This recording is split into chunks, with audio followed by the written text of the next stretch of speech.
About 7.5 hours in, I am feeling it. Every time someone passes me on a bike, I'm very jealous. It's hard to take my mind off anything but my feet right now. Every time I take a break, it just kills to start again. The closer I get, the slower time goes by. Now I got no choice but to go all the way back.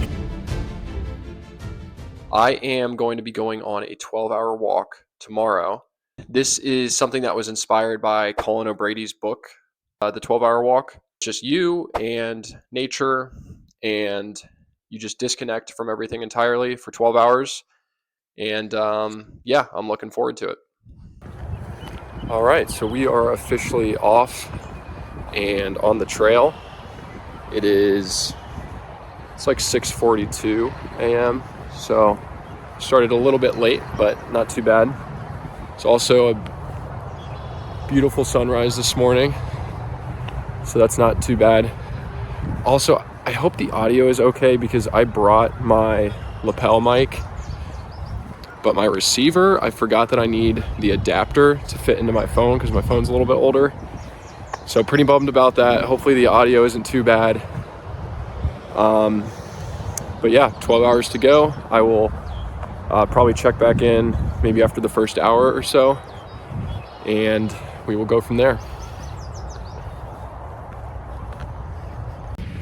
Okay, so we are officially just over an hour in, about 3.25 miles, 7,500 steps for the day. And yeah, so far it's been peaceful. The weather's perfect. Sun's starting to come up a little more, as you can probably tell. Not many people have been on the path yet this morning, which is good. I'm sure it'll pick up as the day goes on. And no life epiphanies yet, so still waiting for those to come. But yeah, 11 hours to go. We'll check in later. Well, I guess some of the introspective thoughts are starting to hit a little bit already. So I just wanted to check in and wanted to talk a little bit about optimism and pessimism. I'm not sure why it popped into my head, but I had some thoughts on the subject and figured I would share. I mean, for most of my life, I feel like I would have told people I was a realist. And now, in retrospect, if I'm being honest with myself, I really feel like I was more of a pessimist most of my life. I feel like you could almost make the argument that a realist is just a pessimist in disguise in a lot of ways, because a lot of the time it's just putting limiting beliefs, I think, on yourself and what you can achieve. And it's kind of a self-fulfilling prophecy. So in a way, if you're a realist, it's like, congratulations, like you're probably right if you don't think you can achieve that much, or if you don't think you can make a lot of money or something like that, you probably won't. So I guess you were a realist, but it's like you're just limiting yourself. I'd rather be an optimist and be excited about the future and actually give myself more opportunity for success. Because when you're a realist or a pessimist, whatever you want to call it, you're not going to seize opportunities when they come because you don't think that they can come true, I guess. So it's something I'm still working on. I'm certainly not all the way there, but I think I have come a long way. I think a lot of it's just been from getting more and more into the self-improvement space as I've gotten older. But yeah, that's pretty much all I had. I'm coming up to a fork in the road and I don't know where I'm going, so I will check back later.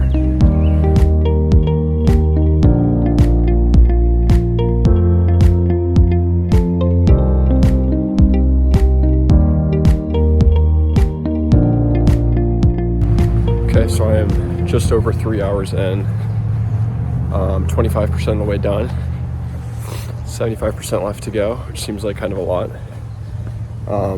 Gone a little over 9 miles, a little over 19,000 steps, which is funny because it's probably the most steps I've gotten in a day in a long time, and it's not even 10 a.m.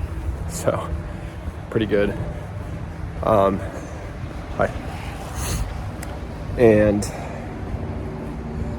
what else? I did stop. I took a short break, mostly to wrap one of my feet with tape because I started to feel some blisters coming on. So I got some tape on there, double socked it. So hopefully that'll prevent any blisters. And yeah, still having a good time. Traffic on the trail's picking up a little bit. Hopefully that doesn't deter me too much from doing my cringy selfie videos. All right, that's all I got for now. So I just stopped off at a bench to strip down another layer. And I had a quote on the bench. It said, "I always get to where I am going by walking away from where I've been." WTP, not sure who that could be, but I don't think I've heard that quote before. Thought it was interesting and relatable for sure. Put another way, I think it's the same idea as how growth doesn't occur in the comfort zone. You got to move away from and step outside of where you typically feel comfortable to get to your next destination, or in this sense, achieve the things you want to achieve. You got to move away from what you're used to. And I think that's something we can all relate to. And I'm also feeling it quite literally right now. My feet are starting to hurt a little bit. I'm not quite almost 5 hours in, so not halfway yet. But yeah, I thought I'd share that quote. I thought that was a interesting one.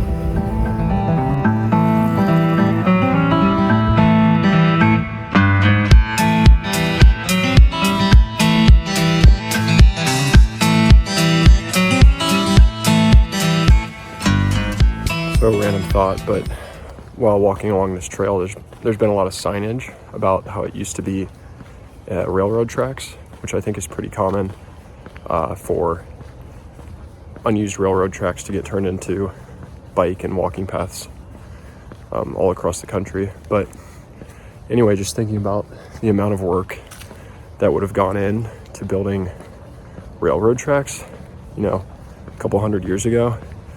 It's just insane, and something that I hadn't thought of in the past. Like, just looking behind me, there's trees lined on either side of the path, like all the way down. It's like, before you even start building the railroad, you got to clear out all the trees just to go every 10 feet. You probably got to take down half a dozen trees. Just mind-boggling to think about the work people had to do just a couple hundred years ago. So we definitely live in a very, very cushy modern society in a way. Just a lot of things that we take for granted. And, now you can just walk out to the bike path, hop on. But we don't think about all the work that went into building the tracks and then taking the tracks down and pouring all this pavement. So there's just a lot to be thankful for in everyday life. I think that we just fail to think about or take for granted. So this walk has me thinking quite a bit about a trip that I took a couple years back, just over 2 years ago. I went to Peru and hiked the Inca Trail to Machu Picchu, which was still the coolest trip I've ever taken, partially because it was a bucket list item for me, and also it was the first solo trip I had ever taken, which made things really fun and different because, especially for me, someone who's a little more reserved, I don't go out of my way to meet new people unless I have to.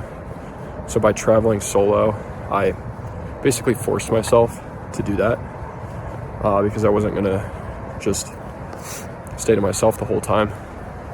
Ended up meeting some really cool people on the first night that I was there. We went out and had dinner and went clubbing together in Cusco. So just some really fun memories. And then of course the hike on the Inca Trail and seeing Machu Picchu was amazing as well. But yeah, there's just something I think unique about traveling alone that everybody should try. Forces you to, like I said, meet new people and see different perspectives. And then especially if you get to see, one of the wonders of the world or something like Machu Picchu, that just adds to the mix as well. On your left. Hi.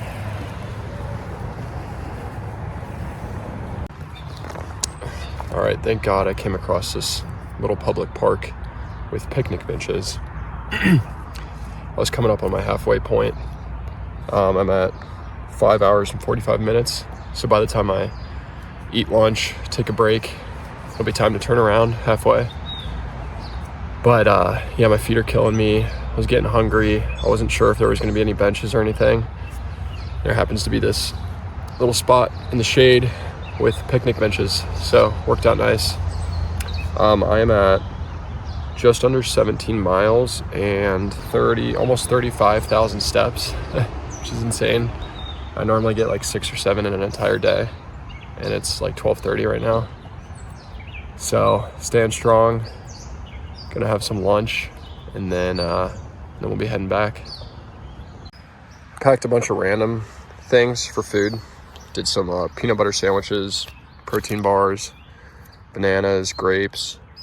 I got trail mix. Got these sausage link things, apples, clementines. I definitely way overpacked on my food. But I guess I wanted to be better safe than sorry. Okay, so I'm fueled up and heading back now. I thought my feet hurt before. After taking a break and getting back up, they are not feeling too hot right now. So we will see how this goes. But now I got a specific destination in mind, so maybe that will help. Or maybe that will make it worse. I'm not sure yet. But there's only one way to find out. About 7.5 hours in, and I am feeling it. My feet, I know I say it every time, but my feet are killing me. Kind of regretting pushing myself so hard on the first 6 hours, because now I got no choice but to go all the way back.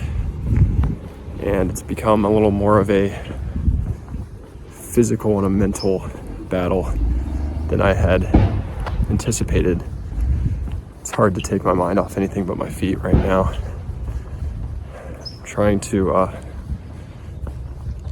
just take a couple more breaks, one every 2 hours maybe, and then I'll have the home stretch back to the car.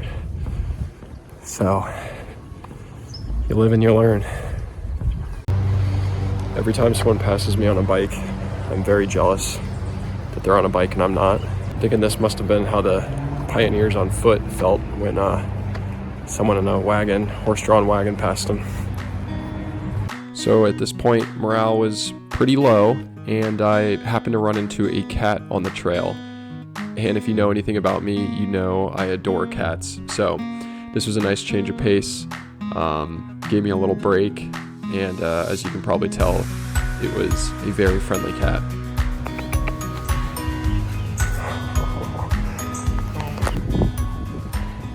So I'm basically in the home stretch, a little over 2 miles left. I opted to skip my last break that I was planning on taking and just power through, because every time I take a break, it just kills to start again. So I'm pushing through. It's almost like the closer I get, the slower time goes by. Never wanted to get off my feet so bad.